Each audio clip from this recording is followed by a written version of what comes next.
नमस्कार. हॅलो सह्याद्रीच्या आजच्या भागात सगळ्यांचं मनापासून स्वागत करते. मी डॉक्टर मृण्मयी भजक. आज आपण चर्चा करणार आहोत पैशाविषयी. पैसा खिशात असतो, पर्समध्ये असतो, बँकेमध्ये असतो. कुणी पैशाबद्दल काही अवास्तव बोललं किंवा अवास्तव मागणी केली तर आपण सहज बोलून जातो की पैसा काय झाडाला लागतो का. याचा एक अर्थ असाही घेता येईल की पैशाची वाढ खरंच झाडाप्रमाणे करता येईल का, किंवा पैशाचा पाऊस पाडता येईल का खरंच प्रत्यक्षात. तर ह्या सगळ्याविषयी आपण बोलणार आहोत. आपला जो पैसा असतो, अगदी आपण म्हणतो घामाचा पैसा आहे आपला, तर तो व्यवस्थित कसा गुंतवायचा ह्याविषयी आपण बोलणार आहोत. त्याचप्रमाणे वेगवेगळ्या प्रकारचे कर, टॅक्सेस आपण भरत असतो, त्याविषयी देखील बोलणार आहोत. आजचा विषय काय आहे ते जाणून घेऊया. आजचा हॅलो सह्याद्रीचा विषय आहे सरकारी योजनांमधील गुंतवणूक. सरकारी वेगवेगळ्या योजना आहेत, त्यामध्ये गुंतवणूक कशी करायची याविषयी आज आपण बोलणार आहोत. आणि ह्या महत्त्वाच्या विषयावर मार्गदर्शन करण्यासाठी आज आपल्याबरोबर तज्ज्ञ आहेत, त्यांची आपण ओळख करून घेऊया. आज आपल्याबरोबर आहेत अर्थतज्ज्ञ आणि बाजार समीक्षक केदार ओक सर. सर नमस्कार, कार्यक्रमात स्वागत करते आपलं. नमस्कार. आणि तसंच आज आपल्याबरोबर आहेत सनदी लेखापाल chartered accountant Ajay Sakpal. Sir नमस्कार, कार्यक्रमात स्वागत करते दोघांचंही. आणि अगदी थोडक्यात ओळख करून देते. केदार ओक हे वेगवेगळ्या वृत्तपत्रात गुंतवणुकीविषयी लेख लिहित असतात, ते आपण वाचत असतोच. NSDL ला व्याख्याते म्हणून ते कार्यरत आहेत. आणि दरवर्षी अर्थसंकल्प जेव्हा जाहीर होतो तर त्याविषयीचं विवेचन करणारं व्याख्यान त्यांचं समाज माध्यमांवर आणि इतर ठिकाणी देखील प्रसारित होत असतं. एकूण 20 वर्षांचा या क्षेत्रातला त्यांचा अनुभव आहे. आज आपण त्यांच्याकडून पैशांची गुंतवणूक नक्की कशी करायची, कुठल्या सरकारी योजनांमध्ये करायची आणि इतरत्रही आपण कुठे करू शकतो याविषयी जाणून घेणार आहोत. तसंच आज आपल्याबरोबर आहेत CA अजय सकपाळ सर, ज्यांना 29 वर्षांचा या क्षेत्रातला अनुभव आहे आणि तेही वेगवेगळ्या वृत्तपत्रांमध्ये टॅक्सेशन संदर्भात लेख लिहित असतात, व्याख्यानं देत असतात.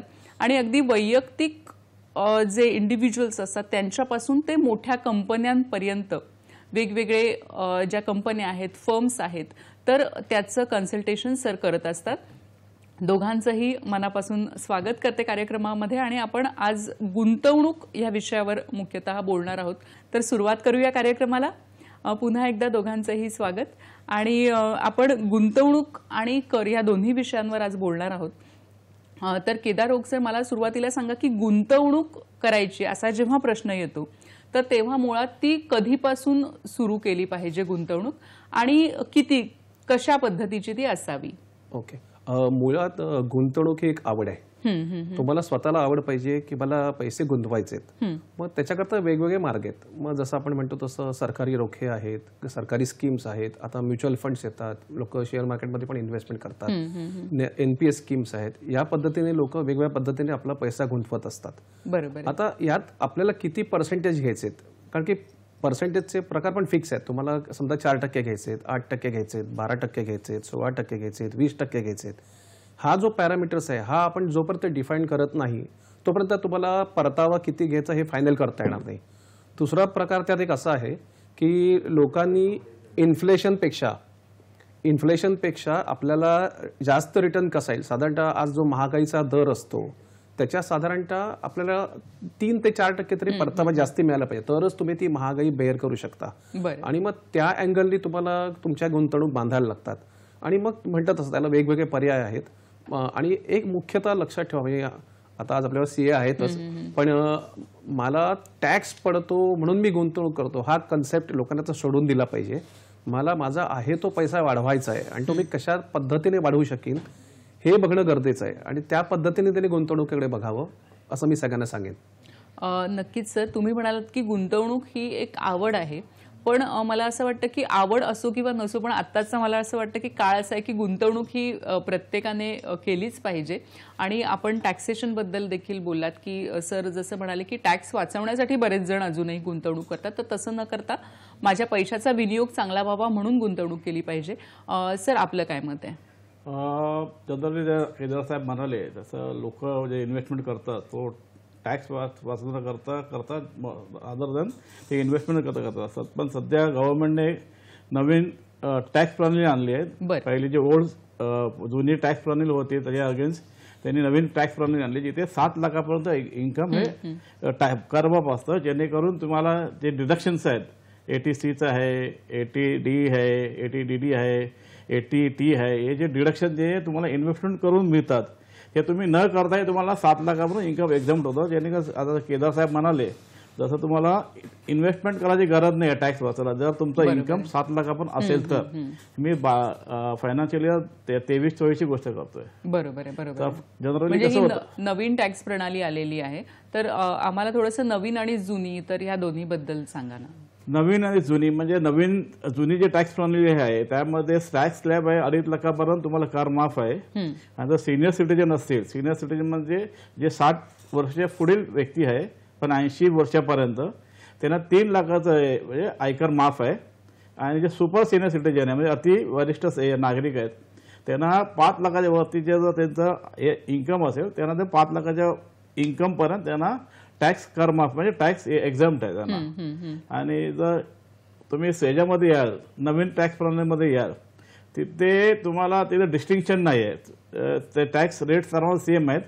म्हणजे त्यामध्ये स्लॅब असा आहे, पहिल्या 3 लाखापर्यंत तुम्हाला कर माफ आहे, 3 ते 6 लाखाला 5% आहे, 6 ते 9 लाखाला 10% आहे, 9 ते 12% 15% आहे, आणि 12 ते 15 20% आणि 15 पुढे 30% टॅक्स आहे. पण यामध्ये अजून एक बेनिफिट आहे, तर तुम्हाला 7 लाखाची बेनिफिट कधी मिळते, त्यामध्ये असं आहे की तुम्हाला 25,000 पर्यंत तुम्हाला टॅक्स रिबेट मिळतो अंडर सेक्शन 87A.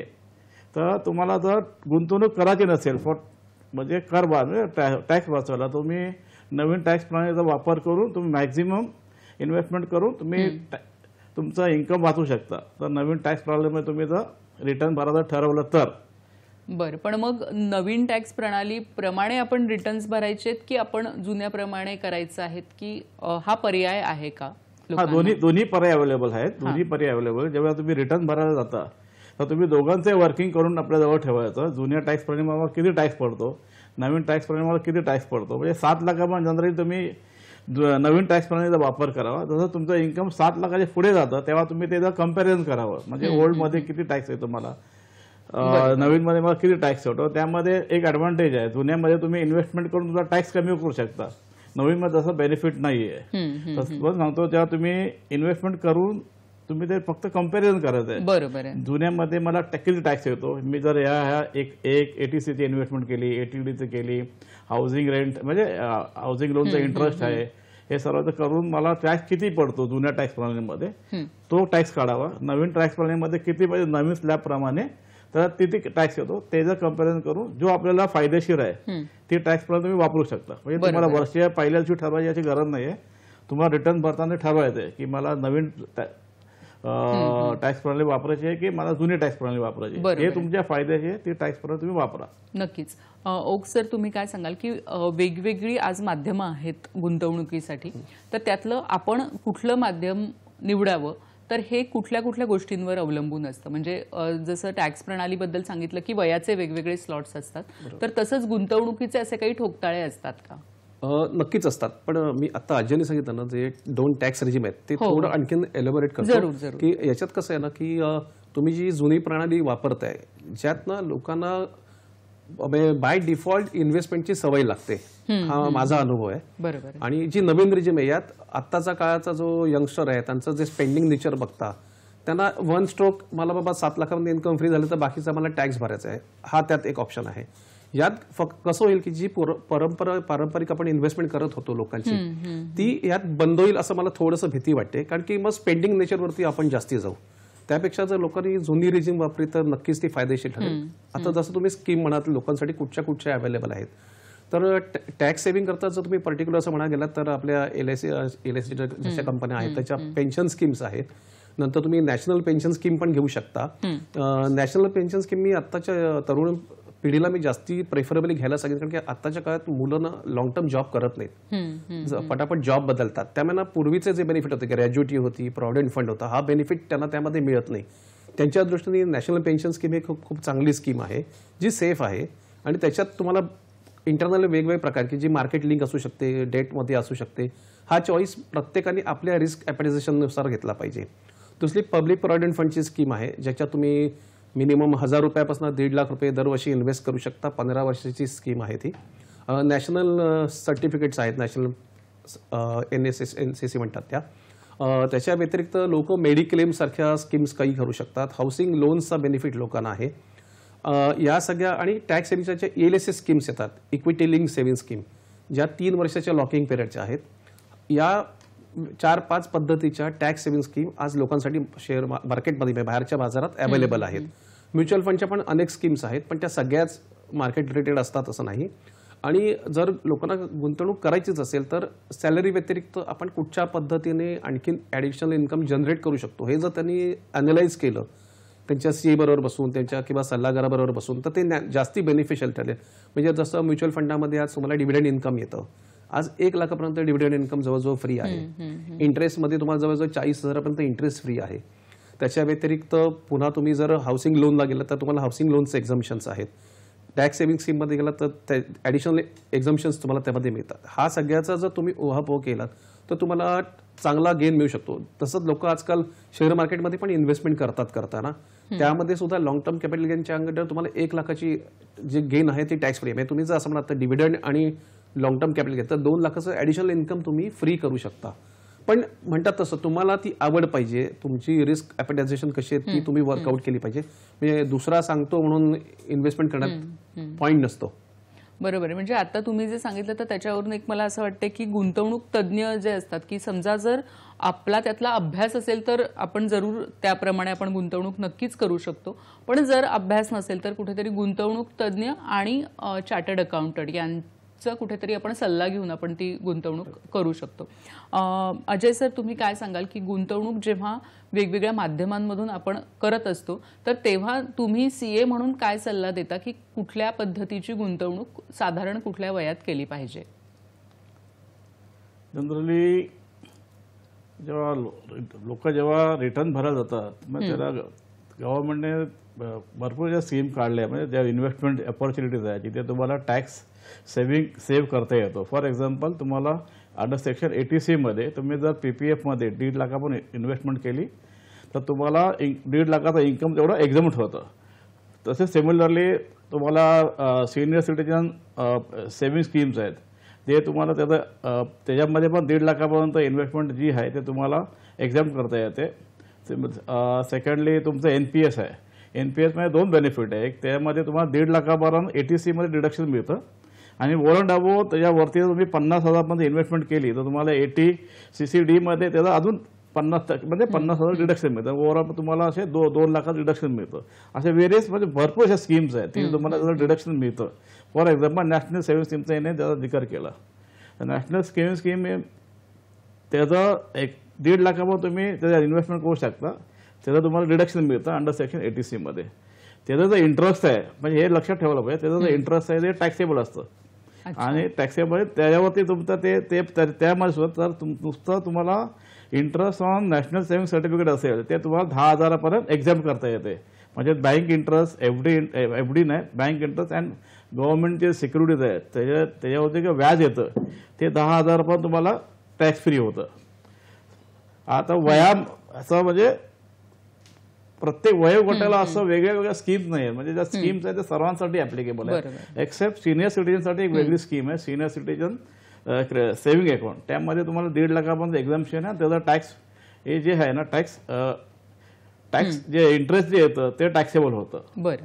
पण तुमचा जर स्लॅब समजा 5 लाखाच्या खाली असेल त्यांनी हे इन्व्हेस्टमेंट करणं सोयीस्कर आहे. त्यांना त्याचा जास्त बेनिफिट घेता येतो.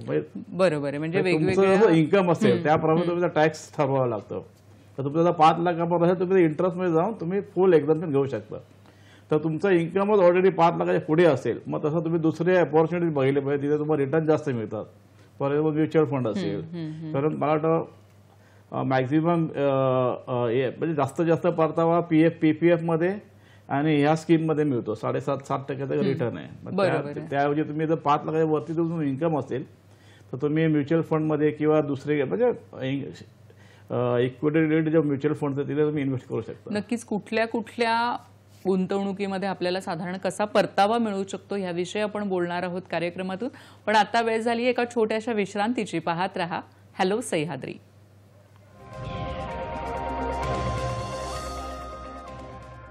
नमस्कार. विश्रांतीनंतर सगळ्यांचं मनापासून स्वागत करते. गुंतवणुकीविषयी आज आपण बोलतोय आणि आपल्याला मार्गदर्शन करण्यासाठी आज आपल्या बरोबर आहेत केदार ओक आणि अजय सकपाळ सर. आपल्याला एक फोन येतोय बुलढाण्याहून, तो घेऊयात. विनायक आढाव आपल्याशी बोलतायत. नमस्कार, आपला प्रश्न विचारा. नमस्ते मॅडम. नमस्कार, विनायक आढाव बोलतो मॅडम, लासुरा मलकापूर बुलढाणा. बोला, आपला प्रश्न विचारा. माझा प्रश्न आहे, सेंट्रल बँकेत जे 5250 ची गुंतवणूक चालू आहे दरमहा, त्याच्याबद्दल थोडीशी माहिती विचारायची होती. बोला, सेंट्रल बँकेत काय दरमहा हां 5250 ची गुंतवणूक चालू आहे. बरं बरं, आपला प्रश्न नेमका काय आहे? त्याच्याबद्दल माहिती विचारायची होती, सेंट्रल बँकेच्या गुंतवणुकीबद्दल. कसली गुंतवणूक आपण करताय? दरमहा 5250 ची. FD आहे, काय आहे? नाही, एफडी नाही, RD आहे. हां, आयडी सारखं. बरं सर, आपल्याला प्रश्न कळलाय? हा, थोडासा लक्षात आलाय. ठीक आहे, आपल्या प्रश्नाचं उत्तर तज्ञ देत आहेत. माझ्या मते तुम्ही रिकरिंग अकाउंट बँकेत ओपन केलं असेल असं मला वाटतं तुमच्या बोलण्यात साधारणतः. तर मी सांगेन ना, म्हणजे थोडंसं माझं बोलणं ॲडव्हेंचरस वाटेल तुम्हाला, पण माझं मत असं आहे की हळूहळू लोकांना बँकेच्या इन्व्हेस्टमेंट, FDच्या इन्व्हेस्टमेंटमधनं आता बाहेर पडावं. कारण काय माहिती आहे का, आपण आपलेच पैसे सरकारला टॅक्स स्वरूपात आजकाल FDच्या मधनं द्यायला लागलेलो आहोत.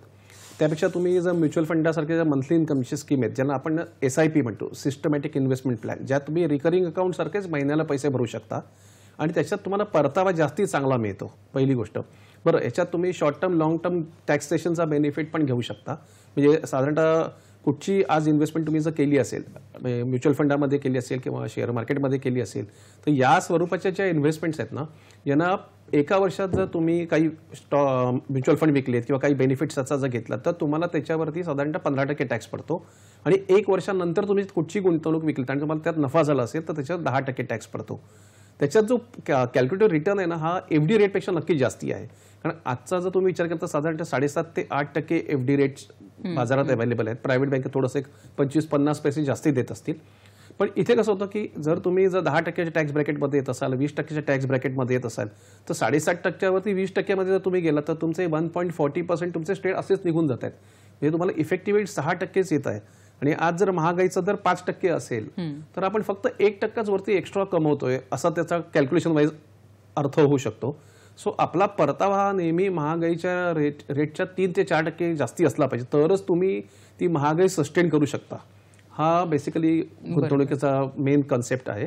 आणि माझ्या मते तुमची जी स्कीम आहे ती बहुतेक रिकरिंगच स्कीम असावी, कारण की तुम्ही ते नीट सांगू शकला नाही आहात. पण तुम्ही त्याचा नक्की विचार करा, तुम्हाला त्यात किती परतावा मिळतो, आणि मग तुमचा कोण जो सल्लागार असेल त्याची मदत घेऊन याच्यात काही जर स्ट्रक्चरल चेंज करता आलं आणि चांगला परतावा घेता आला तर नक्कीच त्याचा विचार करा. बरोबर आहे. म्हणजे ते दरमहा गुंतवणूक करतायत, पण ती नक्की कशात करतायत हे आपल्याला अजून कळलेलं नाहीये. तर ती सल्ल्यानुसार आपण, गुंतवणुकीसाठी जे सल्लागार असतात त्यांच्या सल्ल्यानुसार आपण तीच रक्कम आपण आणखी ज्यातून जास्त फायदा होऊ शकतो अशा ठिकाणी आपण गुंतवू शकतो. अजय सर, तुम्ही काय सांगाल याबद्दल? ॲक्च्युली मला तुमचं जे इन्कम टॅक्सचं जे ब्रॅकेट आहे ते कळलं पाहिजे. तर तुम्ही जर 5 लाखाच्या तुमचं हे असेल, इन्कम असेल, तर तुम्ही त्यामध्ये इन्व्हेस्टमेंट करून तुम्हाला वर्षाला त्यामध्ये किती व्याज येतं ते बँकेकडून सर्टिफिकेट घ्या आणि त्याचं रिटर्न प्रॉपर भरा. त्याच्याकडे तुमचं जे काही इन्कम तुम्हाला याच्यावरती RDवर मिळते ते तुम्ही इन्कम टॅक्समध्ये दाखवून रिटर्न भरायचा प्रयत्न करा. आणि जेणेकरून तुम्हाला जे RD जेव्हा मॅच्युअर होईल, ते 5 वर्षांनी किंवा 10 वर्षांनी, त्याचा इंटरेस्ट आहे तुम्हाला ते संपूर्ण कर माफ म्हणून करता येईल. कारण तर तुम्ही ते जे व्याज आहे तुम्ही ऑलरेडी टॅक्स म्हणजे रिटर्न भरून त्यावर टॅक्स भरलेला असेल तुम्ही, असं मी गृहीत धरून चाललोय. बरोबर आहे. सर, आपण अनेक गोष्टी आहेत, अनेक प्रकारच्या गुंतवणुकी आहेत की ज्या पारंपरिक पद्धतीने आपण करत आलेलो आहोत, की जसं FD आहे, RD आहे, तसंच पोस्टाची देखील एक गुंतवणूक आहे. तर त्याबद्दल तुम्ही काय सांगाल? बघा, पोस्टाच्या वेगवेगळ्या स्कीम्स आहेत. मंथली इन्कम स्कीम आहेत, त्याच्यानंतर रिकरिंग अकाउंट आहेत, फिक्स्ड डिपॉझिट आहे, टर्म डिपॉझिट म्हणतात पोस्टामध्ये. नंतर त्यांच्या जीवन सुकन्या म्हणून मुलींसाठी खूप चांगली स्कीम आहे. पण आताचा जर तुम्ही काळ बघितलात ना, तर आज लॉंग टर्म इन्व्हेस्टमेंट करणं याबद्दल मी थोडासा साशंक आहे सध्या. कारण काय होतं की आपल्या गरजा बदलत चालल्यात. पूर्वी लोक ट्रॅडिशनली त्या इन्व्हेस्टमेंट करत होते. आज आपल्याला इन्व्हेस्टमेंटच्या बऱ्याच वेगवेगळ्या ऑपॉर्च्युनिटी पण अवेलेबल आहेत आणि टॅक्सेशन नॉर्म हे रेग्युलर बदलत असल्यामुळे लॉंग टर्म इन्व्हेस्टमेंटला कधी कधी त्याचा फटका बसतो. बरं. त्यामुळे तुम्ही कुठची इन्व्हेस्टमेंट करा ती माझ्या मते 5 वर्षापेक्षा जास्ती करू नये अशा मताचा मी आहे आता. कारण की जसं आपण म्हणतो की तुम्ही पीपीएफला फॉर एक्झाम्पल जाता, पब्लिक प्रॉव्हिडंट फंडमध्ये आपण दरवर्षी 1.5 लाख रुपये टाकतो. त्याचा एक तुम्हाला एक छान एक्झाम्पल देतो मी, आता बोलण्याच्या ओघात आहेच म्हणून. तर लोक ट्रॅडिशनली पीपीएफला 1.5 लाख रुपये दरवर्षी टाकतात. 15 वर्षात त्यांचे साधारणतः 22 लाख रुपये जमतात आणि त्याच्यावर त्यांना कंपाऊंडिंग इंटरेस्ट मिळून सगळं मिळून साधारण 38 लाख रुपये मिळतात. तर या वेळेला लोकांनी काय करावं माहिती का, की पहिली 7 वर्ष पीपीएफला जास्ती पैसे भरावे. म्हणजे जे मॅक्झिमम लिमिट आहे 1.5 लाखाचं, हे तुम्ही जर 1.5 लाख रुपये इंटू 7 वर्षाचं पकडलं तर तुमचं साधारण 10.5 लाखाचं मुद्दल तिकडे जमा होतं. प्लस त्याच्यावर येणारं व्याज म्हणजे 14-15 लाख रुपये तुमचे 7 वर्षात तिथे जमा झालेले असतात. आता पीपीएफमध्ये खूप चांगली सोय आहे की तुम्ही 5व्या वर्षी जो बॅलन्स असतात त्याच्या 50% अमाऊंट काही कारणाशिवाय काढू शकता. तर आपला जो ध्यास आहे की मला पुढच्या वर्षी टॅक्स नाही बसला पाहिजे, मला टॅक्स नाही बसला पाहिजे, ज्याकरता जी आपण ओढाताण करतो, तर दर वर्षाच्या शेवटच्या आठवड्यात म्हणजे मार्चच्या शेवटच्या आठवड्यात जो काय बॅलन्स असेल त्यातले 1.5 लाख रुपये आपण विड्रॉ करा. जर तुम्ही 1.5 लाख रुपये ॲव्हरेज टाकत असाल तर म्हणजे 5 वर्षानंतर 7व्या वर्षी 7 वर्षात 10.5 लाख रुपये प्लस प्रिन्सिपल म्हणून झाले असतात. त्यामुळे जो काय बॅलन्स आहे त्याचे 1.5 लाख रुपये शेवटच्या आठवड्यात मार्चच्या म्हणजे 23 मार्च ते 31 मार्च या अशा शेवटच्या आठवड्यात तिथून 1.5 लाख रुपये काढायचे. बरं. आणि एप्रिलमध्ये जाऊन ते परत रिइन्व्हेस्ट करायचे. अच्छा. म्हणजे तुम्हाला नेक्स्ट इयरचं तुमचं टॅक्स प्लॅनिंग पूर्ण झालं. आता तुम्ही जे पैसे पुढची 8व्या वर्षापासून 12व्या वर्षापर्यंत जे पीपीएफला भरणार आहात ते तुम्ही ईएलएसए स्कीमला टाका, जिथे इक्विटी लिंक सेव्हिंग स्कीम म्हणून बोललं जातं, ज्याचं लॉकिंग पिरियड हा 3 वर्षाचा आहे. आणि शेवटची 3 वर्ष म्हणजे परत 13, 14, 15 ही शेवटची 3 वर्ष जर तुम्ही परत पीपीएफला पैसे भरलेत, तो जो कंपाऊंडिंग रिटर्न आहे ना हा 8 ते 10 लाख रुपये जास्ती येतो. जो पीपीएफ मध्ये ट्रॅडिशनली टाकून 22 लाखाचे 38 लाख घेणं आणि एलएसए स्कीम आणि पीपीएफ याचं कॉम्बिनेशन करून रिटर्न घेणं यात जवळजवळ 8 ते 10 लाखाचा फरक आहे. याचं असे जर कॉस्मेटिक चेंजेस आपण जर केले ना इन्व्हेस्टमेंटमध्ये तर रिटर्न चांगला मिळतो. दुसरं पण एक्झाम्पन्स मध्ये म्हणतो तसं लोक हाऊसिंग लोन करता जातात. हाऊसिंग लोन करता साधारण आपल्याला 2.5 लाखाचं ओव्हरऑल एक्झाम्पशन मिळतं. दुसरं तुम्हाला नॅशनल पेन्शन स्कीम्स आहेत ज्या आता मी मगाशी सुरुवातीलाच बोललो होतो की आजचा जो काळ आहे तो लोक कंटिन्युअस जॉब करत नाहीत, त्यामुळे त्यांच्या दृष्टीने एनपीएस स्कीम ही खूप चांगली आहे. आणि मी कदाचित तुम्हाला असं रफ बोलतोय वाटे, पण खरं सांगू का 140 कोटीच्या जनतेमध्ये जर 6 आणि 8 कोटी लोक जर टॅक्स भरणार असतील तर आपण गव्हर्नमेंटकडनं काही एक्सपेक्ट करणं मुळात चुकीचं आहे. आपण विलिंग फुल टॅक्स घेऊन भरला पाहिजे जेणेकरून आपली फिनान्शियल पोझिशन सगळीकडे चांगली दिसायला लागेल. उद्या आपल्याला कुठच्याही पद्धतीची मदतीची गरज लागली, मग ती लोनच्या स्वरूपात असेल, व्यवसायाच्या स्वरूपात असेल, व्यवसाय करता पैसा लागतो, त्या दृष्टीने आपल्याला खूप बँका या बाबतीत मदत करू शकतात. त्यामुळे गव्हर्नमेंटचं तुम्ही बघितलं ना तर साधारणतः तंत्र आता सगळीकडे असं आहे ना की आम्ही तुम्हाला सोयी देऊ पण पैसे तुम्ही भरायचेत आणि त्याच्यावर तुम्ही जर कमवले तर आम्ही त्याच्यावर टॅक्स पण लावणार आहोत. म्हणजे थोडक्यात असं आहे की गव्हर्नमेंट तुम्हाला सोयी देईल पण त्यातनं टॅक्स बेनिफिट त्याचे बेनिफिट कसे घ्यायचे हे आपल्याला ठरवायचे आणि त्या दृष्टीने आपण सगळं आपल्या इन्व्हेस्टमेंटकडे बघितलं पाहिजे. बरोबर आहे. म्हणजे कुठलीही आपण गुंतवणूक करतो तेव्हा आपण किती पैसा गुंतवतोय, त्याच्यामध्ये परतावा किती मिळतोय, त्याच्यामध्ये आपल्याला कर प्रणालीमध्ये काय सवलत मिळते, ह्या सगळ्या गोष्टींचा विचार करणं खूप गरजेचं आहे. आपल्याला एक फोन येतोय, विनया परब आपल्याशी बोलतायत. नमस्कार, आपला प्रश्न विचारा. नमस्कार मॅडम, माझा प्रश्न असा आहे की स्त्रियांसाठी अशा कोणत्या योजना आहेत गव्हर्नमेंटच्या की त्यांना टॅक्स बेनिफिट मिळेल? धन्यवाद. अजय सर, तुम्ही काय सांगाल? नमस्कार. स्त्रियांसाठी अशा सेपरेटच हे नाही आहेत, योजना नाही आहेत, पण ज्या योजना आहेत फॉर एक्झाम्पल प्रॉव्हिडंट फंड आहे किंवा एनपीएस आहे किंवा तुमचं वय मला माहित नाही पण अजून असल्या ज्या स्कीम्स आहेत त्यामध्ये तुम्ही इन्व्हेस्टमेंट करू शकता आणि त्यामुळे तुम्ही या इन्व्हेस्टमेंटमध्ये 3 फायदे असतात. एक तुम्हाला टॅक्सचा हे मिळतो, कर माफ मिळते, दुसरी तुम्हाला सुरक्षितता मिळते आणि तिसरं तुम्हाला रेग्युलर इन्कम मिळतं. त्यातनं या 3 बेनिफिट तुम्हाला पाहिजे असतील तर तुम्ही त्या गव्हर्नमेंट स्कीममध्ये पैसे इन्व्हेस्ट केले पाहिजेत. नक्कीच. आणि गुंतवणूक जी असते तर ती एका वेळी करणं आणि दर महिन्याला करणं, तर ह्याच्याबद्दल तुम्ही काय सांगाल ओक सर?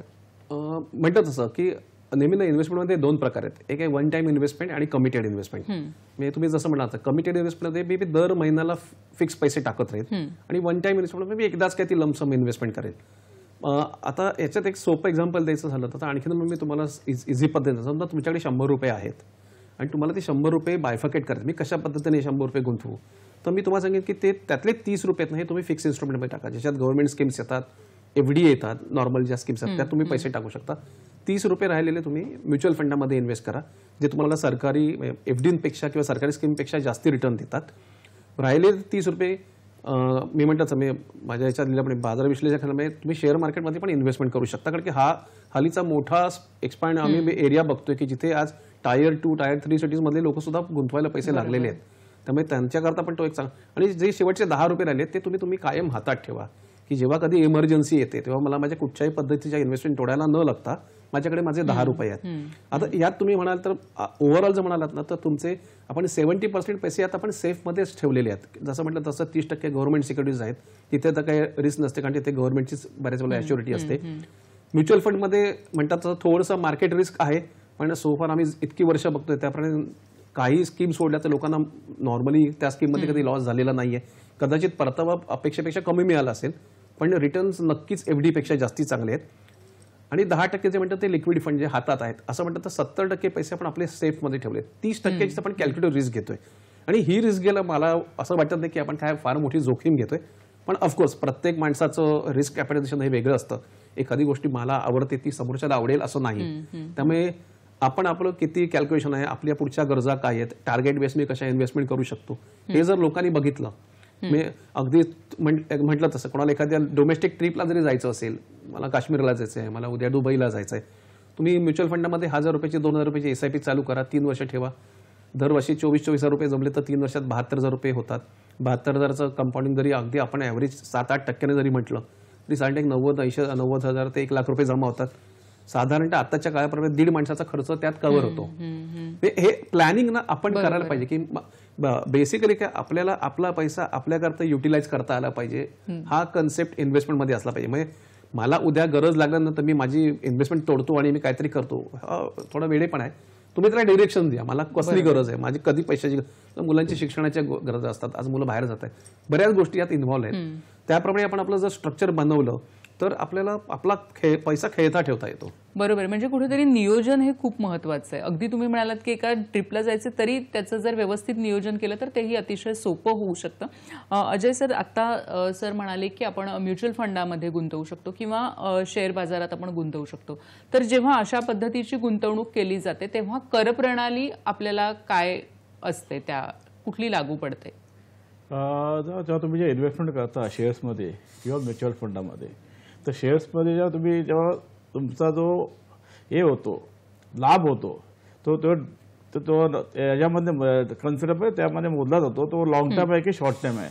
तर तुम्ही शेअर होल्डिंग तुमची 1 वर्षाच्या पुढे असेल तो लॉंग टर्म म्हणून कन्सिडर केला जातो आणि त्यावरती 10% टॅक्स तुम्हाला कॅपिटल गेन टॅक्स लागतो. त्यावरती जर 1 वर्षाच्या खाली हे असेल गेन केलं असेल, होल्डिंग असेल तुमची, तुम्हाला 15% टॅक्स भरावा लागतो. तर म्युच्युअल फंडमध्ये 3 टाईपमध्ये, एक तर एक इक्विटी ओरिएंटेड आहे, एक प्युअरली डेट ओरिएंटेड आहे आणि दुसरी बॅलन्स फंड आहे. म्हणजे इक्विटी फंडमध्ये तुम्ही जी होल्डिंग 1 वर्षाच्या खाली असेल तर त्यावर जो लाभ होतो तुम्हाला, जेव्हा तुम्ही म्युच्युअल फंड विकता ते शॉर्ट टर्ममध्ये कन्सिडर करता, त्यावरती 15% टॅक्स तुम्हाला भरावा लागतो. आणि जर तुम्ही 1 वर्षाच्या पुढे तुम्ही त्याचं होल्ड केलं असणार, मग तुमचे जे म्युच्युअल फंड जे इक्विटी ओरिएंटेड आहे, तुम्ही 1 वर्षाच्या पुढे जर होल्ड केली तर त्यावर तुम्हाला 10% टॅक्स भरावा लागतो. आणि ते पण आहे 1 लाखापर्यंत तुमचा जो capital long term capital gain आहे तो एक्झाम्प्ट आहे. मग 1 लाखापर्यंत तुम्हाला टॅक्स भरावा लागत नाही. 1 लाखाच्या पुढे हे तुम्हाला 10% भरावं लागतं अंडर लॉंग टर्म याच्यामध्ये. सिमिलरली याच्यामध्ये बॅलन्स इक्विटी फंडमध्ये त्यामध्ये 60% ऑफ द फंड म्हणजे 60% जो फंड आहे ते 60 इक्विटीमध्ये इन्व्हेस्ट असले पाहिजे, बाकी डेट्समध्ये असतात. त्यामध्ये क्रायटेरिया सेम आहे. शॉर्ट टर्म लॉंग टर्मसाठी 12 महिन्याच्या खाली तुम्ही होल्डिंग केली असणार तुम्हाला 15% टॅक्स लागतो. जर तुम्ही वर्षभराच्या पुढे तुम्ही होल्डिंग असेल तर तुम्हाला 15% टॅक्स. पण त्यामध्ये कंडिशन आहे, तुम्हाला 1 लाखापर्यंत टॅक्स हा एक्झाम्प्ट असतो आणि 1 लाखाच्या पुढे जे काय कॅपिटल गेन असेल वर्षभराचं तेव्हा तुम्हाला 10% टॅक्स भरला होतो. डेट फंडचं जे शॉर्ट टर्म आहे म्हणजे 1 वर्ष तिथे मला 36 महिन्याचे होल्डिंग पिरियड आहे. 36 महिन्याच्या आत जर तुम्ही डेट फंड होल्ड केलं असेल ते शॉर्ट टर्ममध्ये जातं आणि त्यावर जो काही लाभ होतो जेव्हा तुम्ही विकता तो जो तुमचा जो नॉर्मल टॅक्स आहे ना स्लॅब त्यामध्ये तो धरला जातो. आणि जो लॉंग टर्म आहे लॉंग टर्म त्यामध्ये 20% त्यामुळे तुम्हाला एक बेनिफिट आहे इंडेक्सेशनचा. तर समजा तुम्ही एखादी इन्व्हेस्टमेंट 5 वर्षापूर्वी घेतली आणि तुम्ही आज विकताय तर जो 5 वर्षाचा जो इंडेक्सेशन बेनिफिट आहे तो तुम्ही घेऊन तो बॅलन्स जो फंड राहतो त्या तुम्हाला 20% टॅक्स भरावा लागतो. बरं, म्हणजे आपण कुठला नक्की निवडतोय, म्युच्युअल फंड असो किंवा बाजारातला शेअर असो, त्यावर ह्या सगळ्या गोष्टी आहेत त्या अवलंबून आहेत. आपल्याला एक फोन येतोय. प्रवीण सावरकर आपल्याशी बोलतायत अकोल्याहून. नमस्कार, आपला प्रश्न विचारा. हा नमस्ते मॅडम. नमस्कार. हा मी अकोट जिल्हा अकोलावरून प्रवीण सावरकर बोलत आहे. माझा असा प्रश्न आहे की आपण सॅलरीमधून जो FD वगैरे काढतो तर त्यावर आपल्याला जे इन्कम मिळतं तर त्यावर इन्कम टॅक्स हा लावला जातो का? किंवा आपण जो सॅलरीमध्ये तर आपण आपलं जे इन्कम असते ते इन्कम टॅक्स असते ते तर आपण भरूनच राहिलो ना. तर पुन्हा आपल्याला FDवर जे व्याज मिळते त्यावर सुद्धा आपल्याला इन्कम टॅक्स द्यावा लागतो का? धन्यवाद आपल्या प्रश्नाबद्दल. आपल्या प्रश्नाचं उत्तर आपले तज्ज्ञ देणार आहेत. पण आता वेळ झाली एका छोट्याशा विश्रांतीची. पाहत रहा हॅलो सह्याद्री.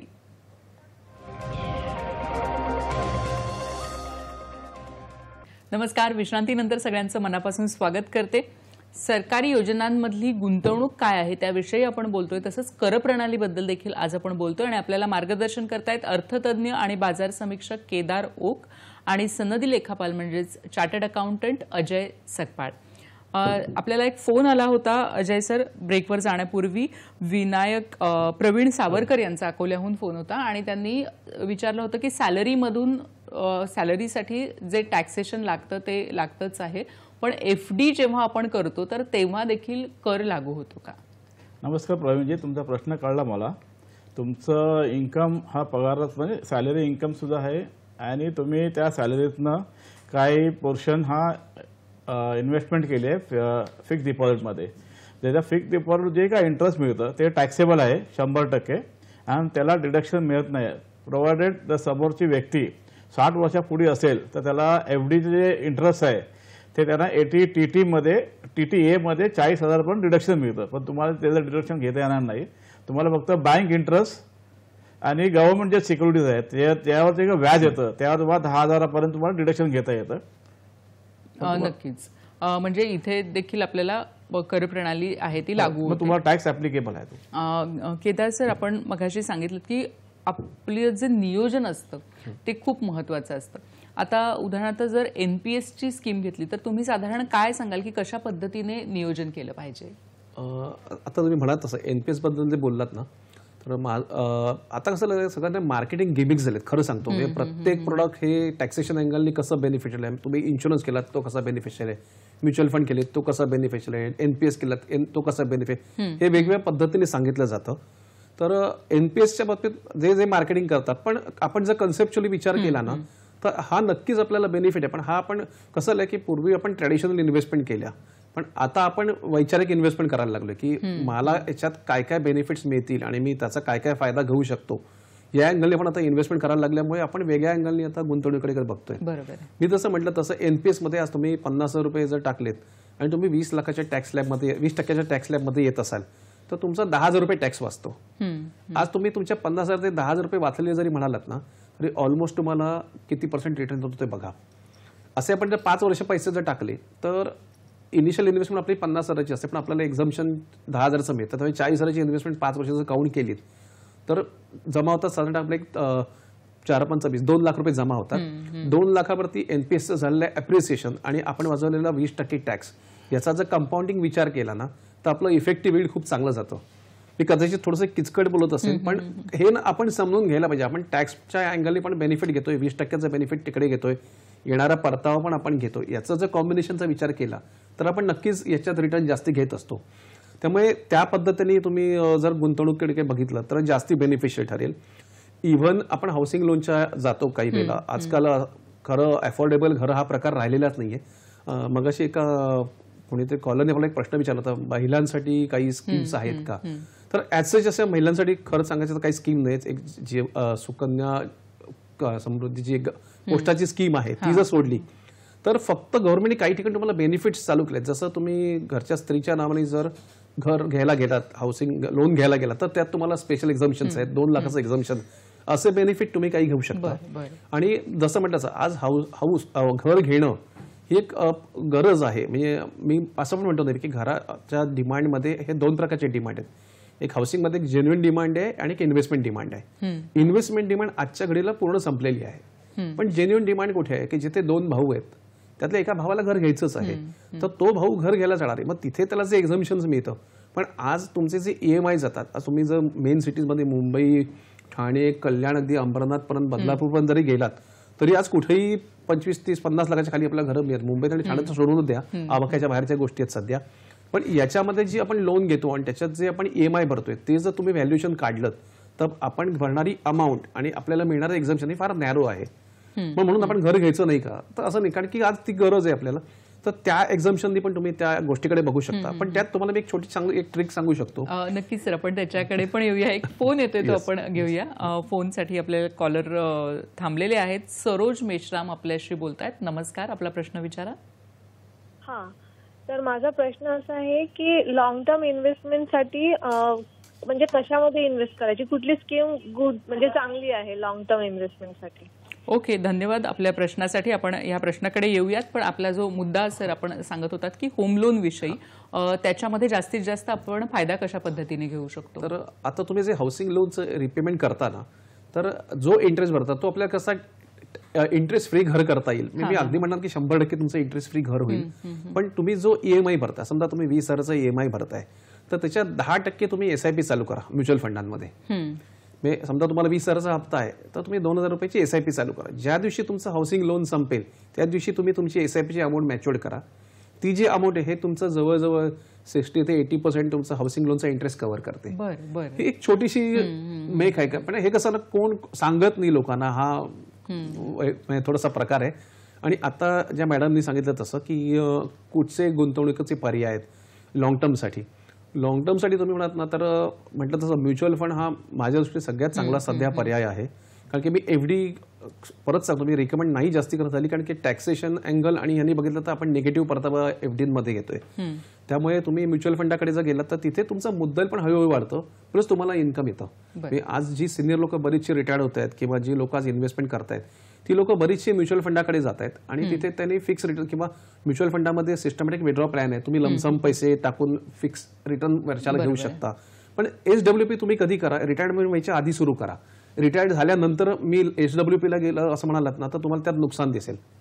सो हा भाग सगळा बघितला तर वेगवेगळ्या पद्धतीने तुम्ही करू शकता. आज सोनं चांदी सुद्धा तुम्ही डीमॅट फॉर्मॅटमध्ये शेअर मार्केटमधून घेऊ शकता. आज सोनं घ्यायचं, घरात ठेवायचं टेन्शन असतं, लॉकर घेतो त्याच्यावर खर्च करतो, त्याच्यात तुम्ही सोनं चांदी गोल्ड बीज आणि सिल्वर बीजच्या स्वरूपात शेअर मार्केटमध्ये घेऊ शकता. साधारणतः तुम्ही आज जर सोनं घ्यायला गेलात तर घडणावळ, त्याच्यावर लागणारं टॅक्सेशन हे बघता अर्धा तोळे सोनं आपल्याला जास्त निघेल. एवढी कॉस्ट आपली आज त्या गोष्टींवर जाते. त्याच्यात तुम्ही जर हे मार्केटमध्ये डायरेक्ट जर सोनं घेतलं तर ते तुम्हाला बाजारभावाने मिळतं. कारण तुम्ही ज्वेलरच्या दुकानात गेलात तर तिकडे जो रेट असतो ना हा नेहमी ॲव्हरेज बेस असतो. दिवसभराचं जे फ्लक्च्युएशन आहे त्या बेसवरती ते सोन्याचा रेट ठरवलेला असतो. त्यामुळे तुम्ही गोल्ड बीज सिल्वर बीज मार्केटमध्ये घेऊ शकता. आता नवीन इन्स्ट्रुमेंट आलेले आहेत, ETF सारखे इक्विटी ट्रेडेड फंड आलेले आहेत, त्याच्यात तुम्ही इन्व्हेस्टमेंट इंडेक्स बेस आहेत. काही फक्त फिनान्स सेक्टरमध्ये ETF आहेत, काही म्हणतात तसं गव्हर्नमेंटच्या स्कीम मधले ETF आहेत. जे ना खरे ना बाहेर खूप पॉप्युलर नाही, परदेशात ना या ETF स्कीम खूप पॉप्युलर आहेत. अजून आपल्याकडे त्याचं एवढं इंट्रोडक्शन झालेलं नाहीये. आता गव्हर्नमेंट सिक्युरिटीज पण मार्केटला तुम्हाला अवेलेबल आहेत, GSEC म्हणतात त्याला, पण त्या पिरियडिकल असतात आणि त्याच्यात सुद्धा लॉंग टर्म तुम्ही इन्व्हेस्टमेंट करू शकता. पण मी सांगेन हे तुमचं जर लोकल तुमचा कोण जो सल्लागार असेल त्याच्याकडनं ही प्रॉपर माहिती घ्या. कारण आजच्या या थोड्या संभाषणात सगळं सांगणं कठीण आहे. बरोबर आहे. पण तुम्ही कोण असेल त्याची माहिती घेऊन जर गोष्टी केल्या तर नक्कीच तुम्हाला त्याचा बेनिफिट होईल. आणि जसं इन्शुरन्स हा प्रकार आहे, इन्शुरन्स हा फक्त रिस्क कव्हरेज करते, हा विचार करा. इन्शुरन्स हा बेनिफिट करता नाही. ज्या पद्धतीने लोक स्कीम घेतात, ज्या पद्धतीने त्यांना आज स्कीम खपवल्या जातात, इन्शुरन्स हा फक्त रिस्क कव्हरेज करता आहे. त्याच्या ज्या मल्टिपल स्कीम आहेत त्या तुम्ही कॉम्बिनेशन मध्ये घेतल्या तर गोष्ट वेगळी आहे. पण दुर्दैवाने काय माहिती का, मोठ्या प्रीमियमच्या स्वरूपात आपल्याला एवढा परतावा नाही मिळत. हा स्टॅटिस्टिकल डेटा सांगतो मी. त्याच्यात सुद्धा तुम्ही जर पेन्शन स्कीमला तुम्हाला गार त्याचं काढलं तर तुम्हाला 6% काय ते मिळतं, ते तुम्हाला NPS मध्ये 7.5-8% मिळत आहेत. बरोबर आहे. म्हणजे या सगळ्या ज्या योजना आहेत त्या जेव्हा आपण घेत असतो तेव्हा त्याचा नीट अभ्यास करणं आणि जर आपला अभ्यास नसेल तर कुठल्या तरी तज्ज्ञाला विचारणं हे खूप गरजेचं आहे. अजय सर, कॅपिटल गेन बद्दल आम्हाला काय सांगाल? कॅपिटल गेन म्हणजे जेव्हा आपण जो कॅपिटल गेन बोलतो, कॅपिटल गेन हा लॉंग टर्म ॲसेटला ॲप्लिकेबल होतो. फॉर एक्झाम्पल तुमची हाऊस प्रॉपर्टी असेल किंवा तुमची जमीन असेल किंवा तुमचे शेअर्स असतील किंवा तुमचं गोल्ड असेल, म्हणजे सोनं असेल, हे जेव्हा तुम्ही या वस्तू जेव्हा तुम्ही विकता, जे ॲसेटमध्ये क्लासिफाय होतं, तेव्हा या वस्तू जेव्हा विकता ना, तेव्हा ते तो जो लाभ असतो तेव्हा तुम्हाला कॅपिटल गेन टॅक्स हा भरावा लागतो. तर कॅपिटल गेन ते किती भरावा ते डिपेंड करतं तुम्ही ती ॲसेट कोणती आहे आणि किती वर्षाकरता होल्ड केली आहे. बरं. फॉर एक्झाम्पल तुमची जर प्रॉपर्टी असेल तर तुम्हाला कमीत कमी 3 वर्ष ती होल्ड केली पाहिजे. तर तुम्ही 3 वर्ष होल्ड केली असेल तर ती होल्ड केली असेल तर ती लॉंग टर्ममध्ये जाते, जेणेकरून तुम्हाला त्याचा टॅक्स कमी पडतो आणि प्लस त्याचा एक ॲडिशनल बेनिफिट आहे. म्हणजे गव्हर्नमेंटने म्हणजे इन्कम टॅक्स असे काय प्रोव्हिजन कोण ठेवले, जसं फॉर एक्झाम्पल तुम्ही एखादी प्रॉपर्टी विकली आणि ती प्रॉपर्टी विकून जर तुम्ही ती जे काय पैसे तुम्हाला हातात येत आहे ते पैसे तुम्ही जर त्या घरामध्ये इन्व्हेस्ट केले किंवा प्रॉपर्टीमध्ये इन्व्हेस्ट केले, त्याचा तुम्हाला टॅक्स म्हणजे टॅक्स बेनिफिट मिळतो, म्हणजे टॅक्स डिडक्शन मिळतं. फॉर एक्झाम्पल शेअर्स तुम्ही समजा विकले तर त्यामध्ये जर शॉर्ट टर्म असेल तर तुम्हाला ते 15% भरावं लागतात आणि लॉंग टर्म असेल तर 1 लाखापर्यंत ते टॅक्स म्हणजे कर माफ असतं आणि 1 लाखाच्या पुढे ह्या तुम्हाला 10% भरतो. जनरली तुम्ही जर 30% इन्कम मध्ये पडत असाल तर तुम्हाला कॅपिटल गेन हा नेहमी बेनिफिशियल असतो, म्हणजे तुमचा फायदेशीर असतो. कारण याचा टॅक्स हा 15 आणि 10% असतो. किंवा तुम्ही 30% स्लॅबमध्ये असाल तुम्हाला 30% टॅक्स भरावा लागतो, प्लस 4% तुम्हाला त्यावरती हेल्थ सेस आहे. तर जनरली ऑलमोस्ट अराउंड 31% तुमचा टॅक्स त्यावर जातो. तर कॅपिटल गेनमध्ये वेगवेगळे प्रकार आहेत. प्रॉपर्टी आहे, शेअर्स आहेत, तुमचं सोनं आहे. तर कुठलं तुम्ही हे विकता, ॲसेट विकता त्यावर डिपेंड करतं. तर प्रॉपर्टी असेल तर तुम्हाला टॅक्स एक्झम्पशन आहे. ते जे परत हे जो पैसे येतात ते पैसे तुम्ही जर प्रॉपरली इन्व्हेस्ट केले किंवा त्या घरामध्ये इन्व्हेस्ट केले किंवा प्रॉपर्टी इन्व्हेस्टमध्ये केले किंवा तुम्ही कॅपिटल गेन बॉन्ड्स असतात गव्हर्नमेंटचे इश्यू केले ते जर तुम्ही परचेस केले, तुम्हाला कॅपिटल गेन टॅक्स हा लागत नाहीये. बरं. नक्कीच. म्हणजे अशा पद्धतीने वेगवेगळ्या ज्या इन्व्हेस्टमेंट आहेत त्याप्रमाणे हे कॅपिटल गेन बदलत असतं. ओक सर, मला सांगा की आता आपण जेव्हा बाजारात जातो की इन्व्हेस्टमेंट करायचे तर अनेक आपल्याकडे स्कीम्स असतात, अनेक योजना असतात आणि प्रत्येक वेळी असं आपल्याला वाटत असतं की जे योजना ज्या पद्धतीने सांगितल्या जातात की ह्यामध्ये आपल्याला फायदा मिळेल, की अशाच पद्धतीने त्या अक्षरशः म्हणजे असं म्हणतो की आपण लोकांच्या मनावर तशा पद्धतीने ते बिंबवलं जातं. तर ह्या सगळ्यामध्ये आपल्या फायद्याचं काय आहे, तर हे कसं ओळखायचं? आणि मुळात एक कुठेतरी मला असं वाटतं की जो मूलभूत अभ्यास होणं ते पण गरजेचं आहे. तर तो कसा करायचा की मूलभूत फक्त मला माहिती मिळाली पाहिजे याविषयी? यात तुम्ही बेसिकली म्हटलं तसं तुम्ही काय करू शकता की स्कीमबद्दल माहिती करून घेणं, की ही जी योजना आहे ती किती माझ्या फायद्याची आहे, ती मला कुठे युटिलाइज करता येऊ शकते. हे समजा तुम्ही म्हणतात तसं की आज मुलांना आपण परदेशात शिक्षणाला पाठवतो. आता बरीच मुलं नवीन शिक्षण घेण्याकरता बाहेर जातात किंवा हायर एज्युकेशन घेत आहेत. आज आपण प्रत्येक ठिकाणी ना त्याकरता लोन घ्यायला जातोय. हाऊस भागवण्याकरता पण आणि इतर गोष्टींकरता पण आपण आज लोन घ्यायला जातोय. हे सगळ्या गोष्टी करताना हे किती आपल्याला गरजेचं आहे ना हे पण आपण बघणं आवश्यक आहे. तर कसं होतं की नुसतं आयुष्यभर आपण कर्ज घेऊन फेडत बसणार आहोत का, ते पण ऍडवायसेबल नाही. शेवटी आपण आपलं कम्फर्ट लाईफ कधी जगणार. म्हणजे उदाहरण द्यायचं म्हणतात तर पूर्वी ना लोकांना 18 वर्ष नोकरी लागायची आणि 60 वर्षापर्यंत एका कंपनीत जॉब करायचे. त्यांच्याकडे 42 वर्षे होती पैसे कमवायला. आज कसं झालंय, मुलं शिक्षण घेतात, पुढे जातात, 23-24 वर्षी नोकरी लागतात आणि 40 वर्षी त्यांना स्वतःचं काहीतरी सुरू करायचं आहे. त्यांच्याकडे पैसा कमवायचा टाइम स्पेंड खूप कमी आहे. आणि त्यामुळे कसं होतं की मग स्ट्रेस आणि मग पैशाच्या मागे लागणं, म्हणजे मी फटाफट पैसा कसा उभा करू शकतो ह्याच्याकडे लक्ष देणं. त्यामुळे लवकरच मुलांना ना heart disease, blood pressure, diabetes यासारख्या गोष्टी यायला लागल्या.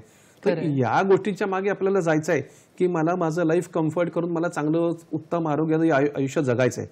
कारण मी नेहमी माझ्याकडे जेव्हा लोक येतात सांगतो की आयुष्यात 2 खर्च असे आहेत ना की जे आपल्याला करायचे नसतात पण करायला लागतात. एक म्हणजे आजारपणाचा, कारण जगायचं आहे, आणि दुसरा लग्नाचा, कारण जिथे मला यांनी बोलवलं म्हणून आपण आणखीन 100 लोकांना बोलून आपण आपले खर्च वाढवतो. तर हे या ज्या गोष्टींचं जे प्लॅनिंग आहे ते आपण करणं खूप गरजेचं आहे. आज मेडिकल सायन्स डेव्हलप एवढं होत आहे एवढं डेव्हलप होऊन सुद्धा अजून मला असं दिसत नाही ना की त्या फॅसिलिटी लोकांना कमी खर्चात अवेलेबल झालेत. तर त्या दृष्टीने लोकांनी मग मेडिक्लेम सारख्या स्कीम घेणं किंवा क्रिटिकल इलनेस सारख्या मेडिकल स्कीम असतात, किंवा एक त्याला चांगला पर्याय असा आहे की एक तर तुम्ही टर्म प्लॅन करा, इन्शुरन्समध्ये टर्म प्लॅन घ्या. आज माझ्यावर जेवढं डेट आहे त्या डेटच्या समोर मी टर्म प्लॅन घेऊन ठेवला पाहिजे. तो घेताना सुद्धा ना आज बरेच इन्शुरन्स करताना लोक सांगत नाहीत, तो ना वाईफ प्रोटेक्शन ऍक्ट खाली घ्यावा, WPI म्हणतात. तर त्याच्या खाली कसं होतं की उद्या जर कर्त्याला त्या काही झालं तर येणारा पैसा हा त्याच्या बायकोकडे जातो आणि ती त्याचं नियोजन करू शकते की मला माझं डेट फेडायचं की मला माझ्याकरता हे पैसे ठेवायचे. कारण शेवटी कसं आज तुम्ही हाऊसिंग लोनला गेलात, इन्शुरन्स काढून ठेवतायत, म्हणजे परत तुमचं घर हायपोथिकेट केलेलंच असतं, म्हणजे असं नसतं की त्या बँकेला कुठे काही रिस्क आहे. सो या सगळ्या गोष्टींचा जो उहापोह आहे हे आपल्या गुंतवणुकीशी लिंक करणं, मुलांची माझ्या लग्न आहेत, मुलांचे माझे शिक्षण आहेत, आमची आजारपण आहेत म्हातारपणीचे, कारण की म्हातारपणी हाच खर्च मेजर आहे की आजारपणाचा. तर हा खर्च आपण आतापासूनच प्लॅनिंग करून ठेवला, तरुणपणात त्याचं जर नियोजन केलं तर ते जास्ती बेनिफिशियल पडेल. म्हणजे मी जेव्हा प्रोग्राम करतो ना तेव्हा माझे एक मित्र आहेत आणि आम्ही हा नेहमी 4 वाचा सल्ला लोकांना नेहमी देतो आणि मी तो मुद्दाम सांगतो टीव्हीवर की आपण चांगली काही गोष्ट झाली की वावा करतो लगेच की वा चांगलं झालं. तर लोकांनी ना आयुष्यात 4 वा कायम लक्षात ठेवावेत. पहिला वा जो आहे ना तो वाचवा, तुमच्याकडे जो येणारा पैसा तो तुम्ही वाचवा. दुसरा वा आहे तो वाचवलेला पैसा वाढेल कसा याच्याकडे लक्ष द्या, वाचवा, वाढवा. तिसरा वा म्हणजे वापरा, तुम्ही वाचवलेला पैसा स्वतःकरता वापरायला पण शिका. आणि मग चौथा वा जो आहे तो वाटा, आपलं सगळं झाल्यानंतर समाजाला आपण काहीतरी देणं लागतो, त्याकरता तो पैसा वाट. या 4 वावरती जर आपण आपलं आयुष्य बांधलं ना, 4 वा अतिशय महत्वाचे असे सरांनी सांगितलेले आयुष्य खूप चांगलं जाईल.